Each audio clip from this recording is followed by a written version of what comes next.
நான் தானே தோளை தொட்டு காலை உரசும் சேலையாக மூட வந்தேன். சின்ன சின்ன பூக்கள் நான் மலர் மாலை நீ, நான் கண்கள் திறந்து பார்க்கின்ற அதிகாலை நீ.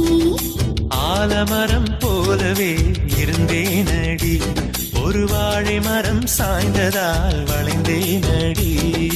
நானாக